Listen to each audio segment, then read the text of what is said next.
अशा श्री गुरूंकडे अंतकरणातून शरणागती पत्करून जर गेले तर ते गुरुही गुरु असले पाहिजेत. नाहीतर बऱ्याच लोकांची फसगत काय होते माहितीये का?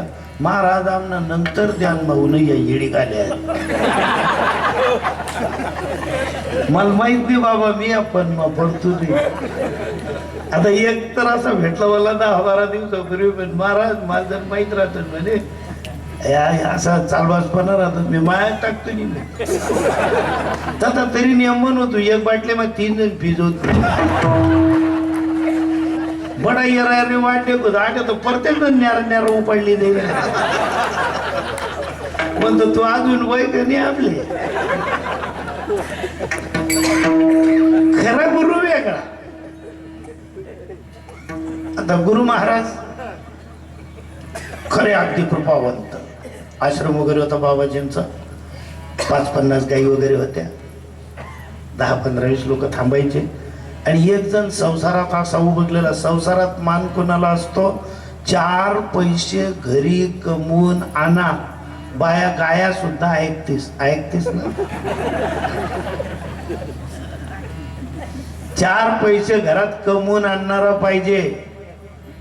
परिवाराचा गाडा ओढणारा मर्द पाहिजे. तिची परिपूर्ण सुरक्षा करणारा असला पाहिजे. कोण म्हणतं बाया ऐकती नाहीत? अजून बी जुना दल्ला देखील तुम्ही ते आज तुमची म्हणत. विचारलं त्या आजीला की आजी दल्ला अजून बी आवाज कर देत नाही. भाऊ काहीच होत नाही. या दल्लाना मना कष्टमुळे 70 एकर व्हायचे. ऐकाव कशी नाही मी. असा बाणा रुबाब कोण ऐकी म्हणे. ताकद होती म्हणे दल्ला. जर दल्ला की जाय जोर मा जर आड मंदिर म्हणे एखादी कुत्राले 3 गल्या नाही 3 एक वार्ड तर तो पैसा आहे. आणि कायम ध्यान माझे या वार्डामा येऊन काम एवढा दरारा होता म्हणे दल्ला. विठ्ठल विठ्ठल तसेच होते. अशा बायकांना मारायचं ना, अशा बायका त्यांना वाढायला बसायच्या. वाढीला लवकर एका तेवरी डोया पुशात, एका तेवरी भाजी वाढी. अशा लगेच बॅगा बरी चालली मी मराठी डोक्यात त्या. माणसंही तसे दरारे बाज होते. हनुमानजीचे भक्त या असा 2 शब्द बोलले तर लगेच किचन मध्ये सारी बर का जल्ली काय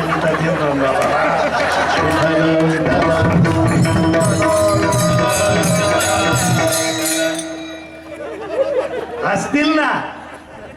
पण जनाना म्हणजे पत्नी. न छोडा संग सीताने जनाना होतो ऐसा हो. न छोडा संग सीताने जनाना होतो ऐसा हो. न छोडा संग सीताने जनाना होतो ऐसा हो. राम दशरथ के गर्जन में जनाना होतो ऐसा हो. राम दशरथ के गर्जन में जनाना होतो ऐसा हो. कराना होतो ऐसा हो. कराना होतो ऐसा हो. कराना होतो ऐसा हो. लोग दर्शन को चले आए सुहाना हो ऐसा. लोग दर्शन को चले आए सुहाना हो ऐसा.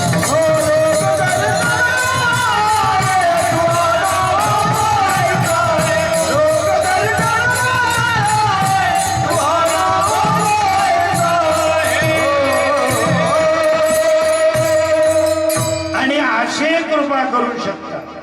असा एक माणूस घरमाभिमान नाही, गलीमा मान नाही, गावमा मान नाही. त्यान बायको त्या तोंडवर म्हणे तुमनासारखा मूर्ख माणूस नाही. आणि तो मन कडे की ना अशा आजा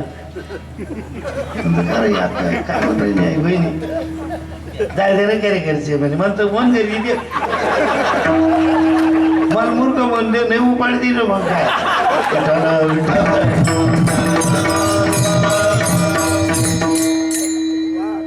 आणि असा माणूस घरातही मान नाही, त्याला पानच नाही, असं मावळत होत ते.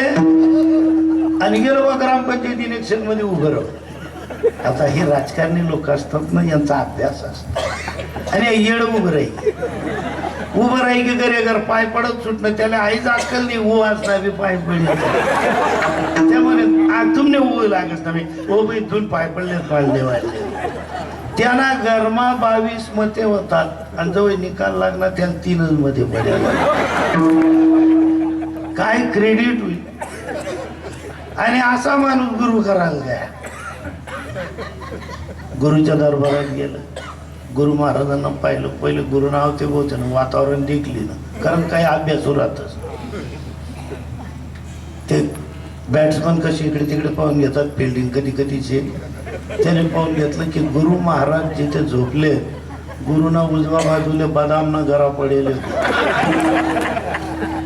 त्यानं थोडा पुढे काजू पडेल, म्हणू का पडेल. गुरु गण गुरु तीन मध्ये दुनिया असं गुरु पाहिजे. सांगितलं बाबाजी मला तुमच्या हातून दीक्षा घ्यायची, अनुग्रह घ्यायचा आहे, मला माळा टाकून द्या. आणि बरं मला एक सांग, माळा टाकल्यानंतर दीक्षा घेतल्यानंतर घरी गृहस्थाश्रमामध्ये जाशील काही ते थांबशील? कारण बाबांनी बी त्यांच्या चेहऱ्यावरती अभ्यास करले की आई रिमोट टायर दिकी राहील, आई चाला सारखं दिघ असेल.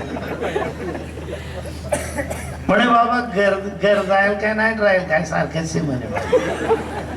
तथा बी अशी वनवनच म्हणे भेटली. त्यांपेक्षा ते बदामेसकडे दे की मी 8,000 असतो. बाबांनी दिली ना मनकडे कमी, बदामकडे जास्त देत राहील. सांगितलं थांबवायचं. म्हणे बाबा पण अशी काही कृपा करा की माझी घडीच बसून गेली पाहिजे. बसून जाईल, काही चिंता करू नको. एकदा तू इथे आला ना, पडवून राही न तय ठाई, उगाच संतांची एक पाय, सगळं व्यवस्थित घडेल. थांबतो इथे. गळ्यात माळा टाकून दिली. म्हणे मात्र एक करावं लागेल, इथे असेल तर आश्रमाच्या गायी आहेत, 4-5 पोरं अजून आहेत, 10-10, 12-12 गाई वाटून घ्यायच्या. दिन्या गाई चारण्या पडतील, रात्री जेवण जाईल, मन पाय दाबणं पडते. साली म्हणे बाबा अहो बदामकडेच दे की, बाबां मनाकडे द्या नाही. दल्ला पाय दाबाला घ्यायचा डोळ्याला जाईल दल्ला या बदामचे तर ना आपण. आता बाबाजी संध्याकाळचं जेवण झालं, सगळं काय आटोपलं. म्हणे झालं बेटा? म्हणे भाऊ चल इकडे. बटाटे पाय दाब. आता बाबांचा मोठा पलंग होता चांगला, 12x12 आणि बसल्याबरोबर मग सांगितलं पाय दाब. पाय दाबायला लागला. 1 तास जाया, 1.5 तास जाया. बाबा बस कोय म्हणजे बघत जायचो. बाबा काही बस जाय म्हणजे. आणि बाबांचा हळूहळू डोळा लागायला लागला. अहो म्हणे अरे गुगाय ना गडा म्हणे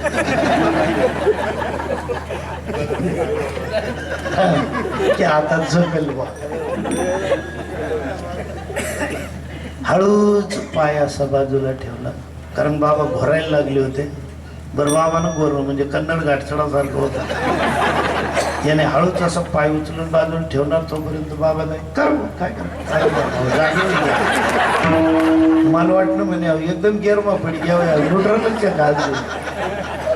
नाही बाबा मी म्हणा पाय बरं मांडी बदलायला म्हणे तुला आवडतं ना? वा रे वा, गण कामे केव्हा होतील मी दुनिया माया काम सारखं काम. खरं मन पण नाहीच काम आवडी राहिलं. बदामकडे दे की म्हणे या बदामकडे मी जितता येतो जा सुद्धा. पाय दाबायला लागला. बाबांचा डोळा गोरायला लागले, उठायला लागला. बाबा कर का म्हणे काय चालू आहे म्हणे. बाबा एक तर तुम्ही झोपा नाही तर तुम्ही बी जागे राहा, तो मनशीत लागेल म्हणे. बर म्हणे बड्या तू मला एक सांग, तुम्ही किती भाऊ आहेत? म्हणे बाबा आम्ही म्हणत नाही, तो चिंता लगभराला नाही. काय जमारी पण जोडी का उठायला लागला. बाबा हा काय सांग तुम्ही किती भाऊ? तो म्हणे कोणता काय नाही गेलो गुरु कराय घ्या बोलता बी येत नाही. म्हणे बाबा हे पहा आम्ही तसे एकूण एकूण म्हणत नाही तर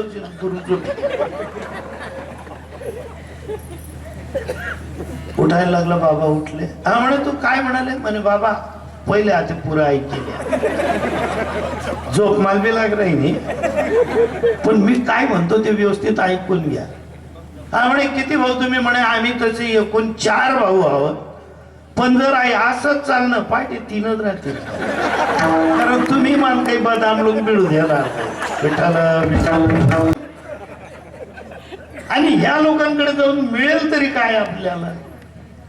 हे दिसायला दिसत आहे पण जे खरे साधू सांगितले ते वर्तत दिसती देही.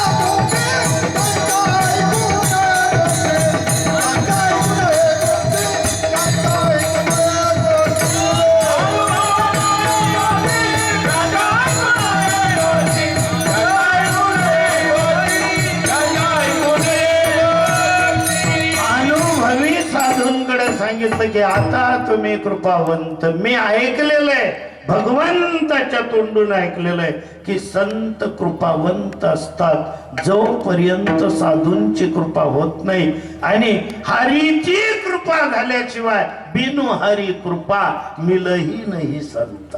जोपर्यंत देवाची कृपा होत नाही तोपर्यंत हे संत जन हो तुमची भेट होत नाही. मला आता तुमची भेट झाली. आता काहीही करा पण हे जीवाच्या जीवलगांनो आता मी तुमच्याकडे आलो. तुम्हालाही प्रश्न पडेल. जीवनाचा उत्तरार्ध होतोय. आयुष्य संपत येत आहे पण आता का होईना सगळ्यांना एक नम्रतेची विनवणी आहे की काहीही करा पण साधू संतांची शरणागती पत्करा. आणि पत्करत असताना एकच संतांची कृपा होईल पण अगोदर देवाची कृपा झाली म्हणून संत भेटलेले आहेत ना तर त्यांना आता एकच सांगा तुम्ही कोण आहात? भगवंत सांगतोय की मी तुझ्या शरीरामध्ये असलेला अहम वैश्वानरो भूत्वा प्राणीनाम देहम आश्रिता मी तुझ्या शरीरात आहे. पण हे जे संत आहेत ना तू जीव दशेत आहे पण ते जीवाचे जीवलग आहेत. म्हणून हे जीवलगांनो मी तुमच्याकडे आलोय तर माझी एकाच अपेक्षा आहे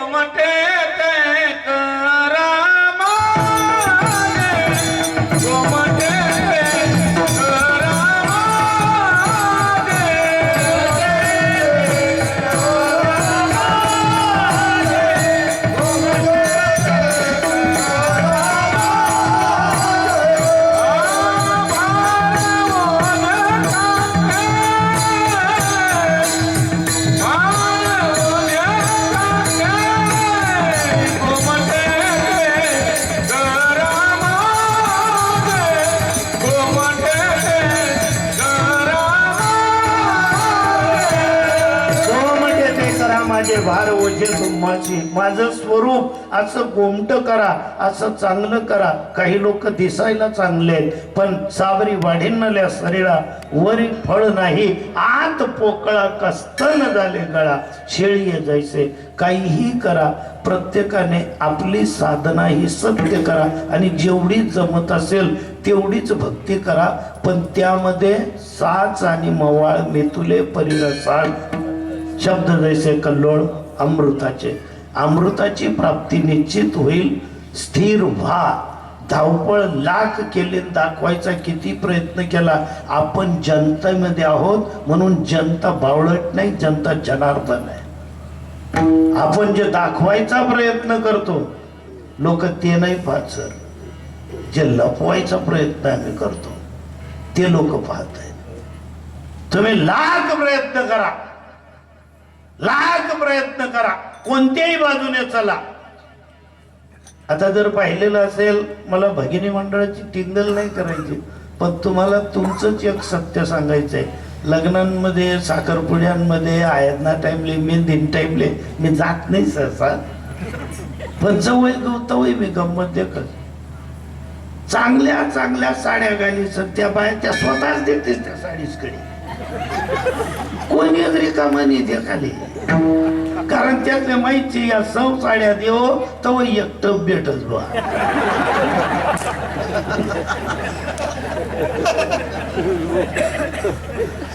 कोणीच नाही रिकाम. आता आमची पत्नी माझ्याजवळ बसलेली खुर्ची लावून आम्ही बसलेलो म्हणतो काय एवढी सजी सवली नाही आपली रिकरी हायच ती की राहिली आता येत कोणी तर त्या काले तयार नाही. हे काय भानगड आहे. आपल्याला असं वाटतं आपल्याकडे कोणी पाहिजे नाही. पाहण्यासारखं जगामध्ये एकच आहे राजा सुकुमार मदनाचा पुतळा रवी शशिकळा लोकलिया. लोक आपल्याकडे का पाहत नाही त्याचं एकच कारण आहे आम्ही दुसऱ्याच्या प्रेमाने जगणारी माणसं. आम्हाला दुसऱ्यांवर प्रेम करायचंय त्या प्रेमात आम्हाला जगायचंय. पण स्वतःवर एकदा प्रेम करून पहा. ज्यांची स्वतःवर प्रेम करायची पद्धती आहे त्यांचे शब्द आहेत मी कशाला आरशात पाहू ग मीच माझ्या रूपाची राणी ग. स्वतः आपण कोण आहोत आम्ही ज्ञानोबा आणि तुकोबा यांचे अनुयायी आहोत आणि आम्ही त्यांचेच अनुयायी असल्यामुळे त्यांचीच आम्हाला कृपा पाहिजे आणि त्यांची जर कृपा पाहिजे मग आमचं चित्त आमचं मन आमचं हृदय हे त्यांच्याच ठिकाणी असावं आणि ते आमचं आहे असं स्वतः तुकोबा सांगतायत अभंगाच्या 3ऱ्या चरणात.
गोमट म्हणजे देखणं.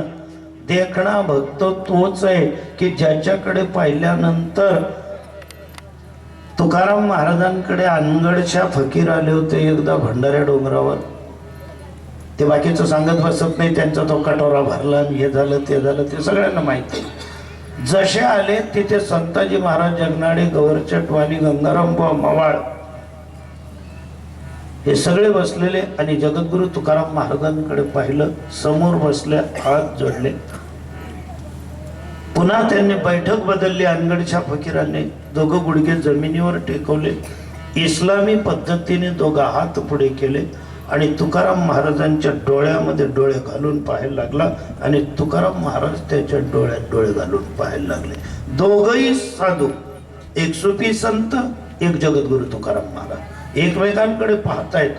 डोळ्यात नजर घातल्यानंतर पापणी एकाची सुद्धा लवायला तयार नाही. तशाच जगद्गुरूंनी त्यांना विचारलं क्यों संत जी क्या देख रहे हो. बोले जो देखना चाह रहा था वो देख लिया, जो आज तक ढूंढ रहा था वो मिल गया. बोले आपने क्या देखा. बोले तुम्हें खुदा कहूं या खुदा को खुदा कहूं दोनों की सूरत एक है किसे खुदा को. तुम्हाला देव म्हणू का देवाला देव म्हणू मला दोघं सारखे दिसतंय. तुकाराम महाराज सांगा मी कुणाला देव म्हणू. रामेश्वर शास्त्री तर नंतर म्हणाले की तुकिता तुलनेसी ब्रह्म तुकाशी आले. पण एका सोपी संताने जगद्गुरूंचं वर्णन केलं की ज्यांच्या छबीमध्ये देव दिसावा त्यांना खरं गोमटा स्वरूप म्हटलंय आणि सांगतायत की पहा, जे आजपर्यंत प्राप्त केलं किंवा ज्यांच्यामध्ये अडकलो होतो त्या सगळ्या नाशिवंतांचा साथ सोडून मी तुमच्या चरणात विलीन व्हायला आलोय प्रभू. अभंगाच्या शेवटच्या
तरुणांना मी सांगणार नाही.